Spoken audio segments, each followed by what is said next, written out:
엘리베이터에서 아는 사람과 마주쳤을 때 머릿속이 새하얗게 비는 그 순간 있잖아요. 날씨 좋네요 라는 말이 목구멍까지 올라왔다가 그냥 입을 다물어 버리게 되는 거죠. 왜냐하면 그 말을 하는 순간 둘 다 지옥 같은 침묵 속에 갇힐 게 뻔하거든요. 근데 진짜 문제는 말이 없어서가 아니에요. 시작부터 방향이 틀어진 겁니다.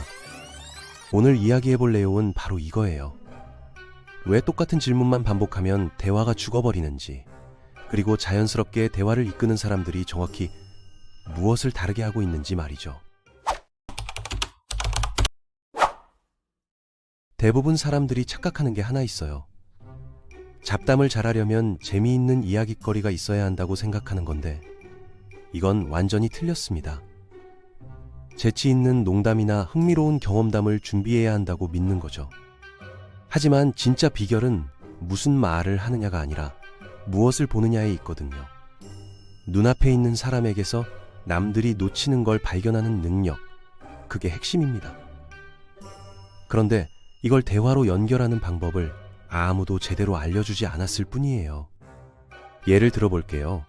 카페에 앉아 있는데 옆 테이블 사람이 눈에 들어왔어요. 뭔가 말을 걸어야 할 것 같은 상황이죠. 이때 대부분은 어떻게 하냐면 오늘 날씨 좋죠? 또는 무슨 일 하세요? 라고 묻습니다. 이건 마치 로봇에게 명령어 입력하는 것과 똑같아요. 상대방을 데이터베이스로 취급하는 거죠. 당신은 인간과 대화하는 게 아니라 그냥 매뉴얼대로 정해진 순서를 밟으려고 애쓰는 겁니다. 주변에 대화를 자연스럽게 이끄는 사람들 보면 뭔가 특별한 재능이 있어 보이잖아요. 타고난 카리스마라고 생각하기 쉬운데 전혀 아닙니다. 그들은 당신이 지금 이 순간 배울 수 있는 완전히 다른 방식을 사용하고 있을 뿐이에요. 근데 그 방식을 알려드리기 전에 먼저 당신이 지금 쓰는 방법이 왜 망하는지부터 이해해야 합니다. 일반적인 질문을 하면 상대방에게 보이지 않는 숙제를 던지는 셈이에요. 상대는 머릿속으로 흥미로운 답변을 구성해야 하고 어떻게 들릴지 걱정하고 결국 대화의 무게를 혼자 짊어지게 되는 거죠. 이게 너무 피곤하니까 사람들은 한두 마디만 하고 입을 닫아버립니다. 그런데 제가 발견한 게 있어요. 질문을 관찰로 바꾸는 순간 완전히 다른 일이 벌어지더라고요. 무슨 책 읽어요? 대신 그 책 표지에 커피 자국이 3개나 있는 걸 보니 정말 몰입해서 읽으셨나 봐요. 라고 말하는 겁니다. 요즘 어때요? 대신 월요일 오전 회의를 간신히 탈출한 표정이네요. 라고 하는 거죠. 이렇게 하면 압박은 줄고 호기심은 더해지거든요. 상대방에게 뭔가를 증명하라고 요구하는 게 아니라 그냥 당신이 본 걸 공유하는 거니까요. 그러면 상대방은 인터뷰 당하는 기분 없이 편하게 반응할 수 있어요. 하지만 여기서 대부분이 또 실수를 저지릅니다. 지루한 관찰을 하는 거예요. 오늘 날씨 맑네요. 셔츠 색깔 예쁘네요. 같은 말들이요. 기술적으로는 관찰이 맞지만 아무런 참여를 이끌어내지 못하기 때문에 대화를 죽이는 독약이 됩니다. 대화가 죽느냐 사느냐를 가르는 3가지 요소가 있어요. 바로 구체성, 적절한 과장, 그리고 암시된 이야기입니다. 하나씩 뜯어볼게요. 구체성이란 다른 사람들이 놓치는 디테일을 잡아내는 거예요. 신발 멋지네요 대신 그 신발은 등산 가도 되고 출근해도 되는 만능 신발이네요 라고 말하는 거죠. 당신의 시선이 멈춘 지점을 정확하게 표현하는 겁니다. 막연한 칭찬이 아니라 왜 그게 눈에 들어왔는지를 구체적으로 담아내는 거예요. 적절한 과장은 에너지와 유머를 더해주는데 너무 심하면 안 됩니다. 피곤해 보이네요 대신 오늘 회의를 5개는 하신 것 같은 표정이신데요 라고 하는 거죠. 충분히 재미있으면서도 공감할 수 있을 정도의 현실성을 유지해야 해요. 극적이지만 진정성 있게 들려야 한다는 거죠. 암시된 이야기는 당신의 관찰이 더 큰 맥락을 가리킨다는 뜻입니다. 책 많이 읽으시나 봐요 대신 책갈피가 3개나 꽂혀 있는 거 보니 동시에 여러 권 읽으시는 스타일이신가 봐요 라고 말하면 그 뒤에 숨은 이야기를 자연스럽게 끌어내는 거예요. 직접적으로 묻지 않고도 상대방의 경험에 대한 호기심을 표현하는 겁니다. 이 3가지가 합쳐지면 신기한 일이 일어나요. 당신의 관찰이 단순한 코멘트가 아니라 대화의 연료가 되는 거죠. 진짜 힘은 여기서부터 나옵니다. 이런 관찰들을 여러 겹 쌓아 올리면 사람들이 계속 따라가고 싶어하는 대화의 흐름이 만들어져요. 일회성 코멘트로 끝나는 게 아니라 대화가 자체적으로 굴러가기 시작하는 거죠. 예를 들어 서점에서 완전히 다른 장르의 책을 3권 들고 있는 사람을 봤다고 쳐볼게요. 당신은 이렇게 말할 수 있어요.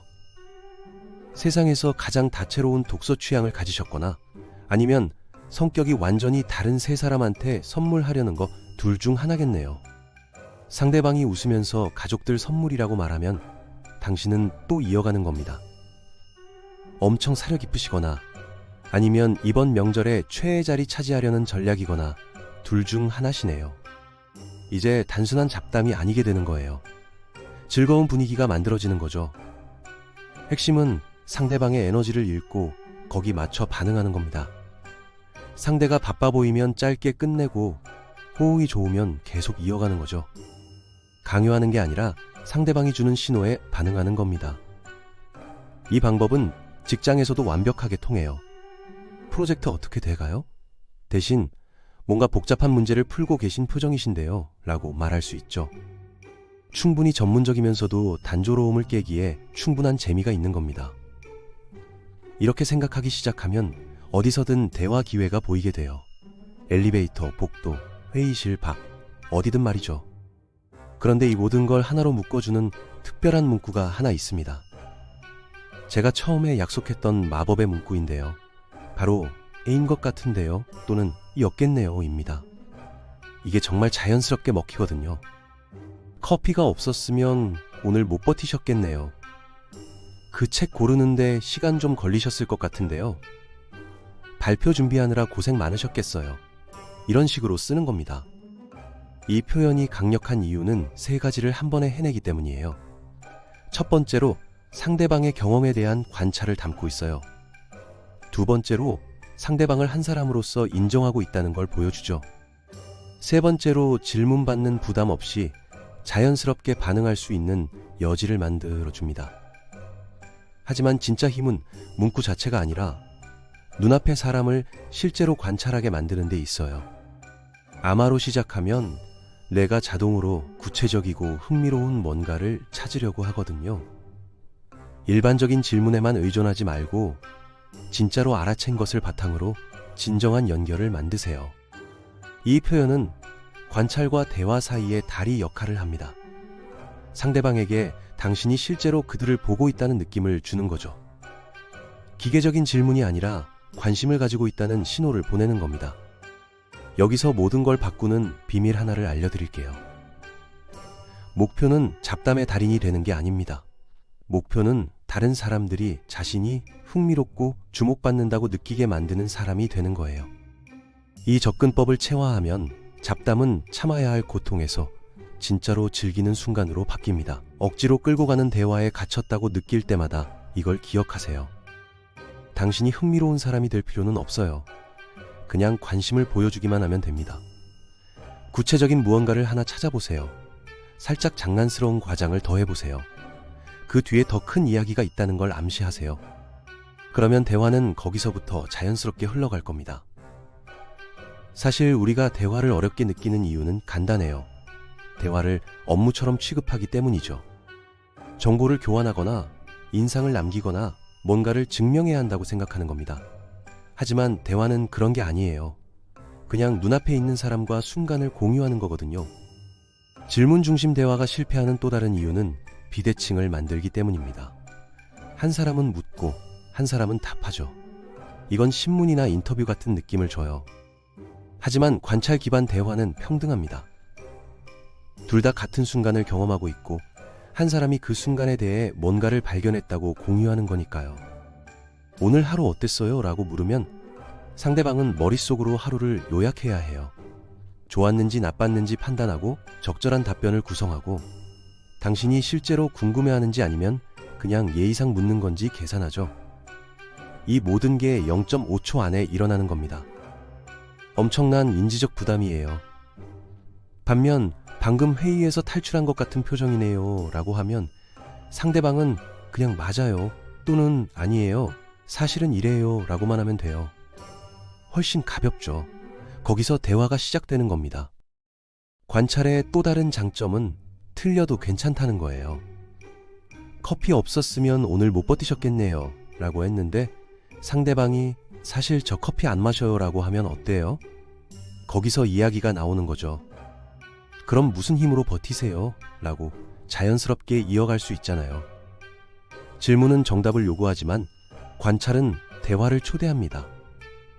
이게 핵심적인 차이예요. 여기서 많은 사람들이 그럼 관찰만 계속하면 되나요? 라고 물어볼 수 있어요.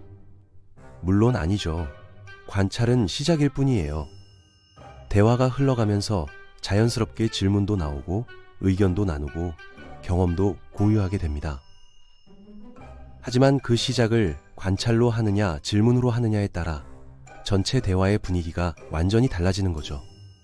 실전 예시를 하나 더 들어볼게요. 동료가 책상에 식물을 새로 들여놨어요. 일반적인 접근은 식물 샀어요? 죠. 뻔한 질문이고 뻔한 대답이 나옵니다. 대신 이렇게 말해보세요. 초록색이 생기니까 분위기가 확 달라지네요. 여기만 작은 정원 같아요. 상대방은 웃으면서 식물 좋아해서요. 또는 사무실이 너무 삭막해서요. 라고 할 거예요. 거기서 당신은 사무실 분위기 담당자 역할을 자처하신 거네요. 다들 몰래 고마워하고 있을 거예요. 라고 이어갈 수 있죠. 이제 대화가 살아 움직이는 겁니다. 중요한 건 관찰에 당신의 관점을 담는 거예요. 카메라처럼 보이는 걸 그대로 읽어주는 게 아니라 당신이라는 필터를 거쳐서 표현하는 겁니다. 신발 멋지네요는 카메라가 할 수 있는 말이에요. 그 신발은 아무도 안 가본 길을 걸어온 느낌이네요. 는 사람만이 할 수 있는 관찰이죠. 여기서 한 가지 더 알아둘 게 있어요. 관찰은 타이밍이 중요합니다. 너무 빠르면 갑작스럽고 너무 늦으면 뜬금없이거든요. 적절한 순간은 당신과 상대방이 같은 공간에 함께 있다는 걸 자연스럽게 인식하는 시점이에요. 엘리베이터 문이 닫히고 2초 후 커피를 받고 돌아서는 순간, 회의가 끝나고 복도로 나오는 타이밍. 이런 자연스러운 전환점에서 관찰을 던지면 됩니다. 사람들이 자주 묻는 질문 중 하나가 내성적인 사람도 이렇게 할 수 있나요? 당연하죠. 사실 내성적인 사람이 관찰을 더 잘할 수도 있어요. 조용히 주변을 보는 걸 좋아하니까요. 관찰은 에너지를 많이 쓰지 않아도 돼요. 그냥 눈앞의 사람에게 집중하기만 하면 됩니다. 외향적인 사람들이 에너지로 대화를 이끈다면 내성적인 사람들은 관찰로 대화를 이끌 수 있어요. 둘 다 효과적이고 둘 다 진짜예요. 당신의 스타일을 찾으면 됩니다. 마지막으로 이건 꼭 기억하세요. 모든 대화가 깊어질 필요는 없어요. 어떤 대화는 그냥 가볍게 스치고 지나가면 됩니다. 오늘 회의 많으셨나 봐요? 고생하셨어요. 으로 끝나도 괜찮아요. 그것만으로도 상대방에게 누군가 나를 봤구나 라는 느낌을 줄 수 있으니까요. 대화는 목적지가 아니라 과정이에요. 어디로 가야 한다는 압박 없이 그냥 지금 이 순간을 함께 나누면 됩니다. 당신이 알아챈 작은 것 하나를 공유하고 거기서 어떻게 흘러가든 따라가면 돼요. 다음에 누군가와 대화해야 하는 상황이 오면 이것만 기억하세요. 흥미로운 사람이 되려고 하지 마세요. 그냥 흥미를 가진 사람이 되세요. 눈앞의 사람에게서 구체적인 뭔가 하나를 찾으세요. 거기에 당신만의 관점으로 살짝 과장을 더하세요. 그 뒤에 더 큰 이야기가 있다는 걸 암시하세요. 그러면 대화는 자연스럽게 흘러갈 겁니다. 아마 당신도 모르는 사이에 말이죠.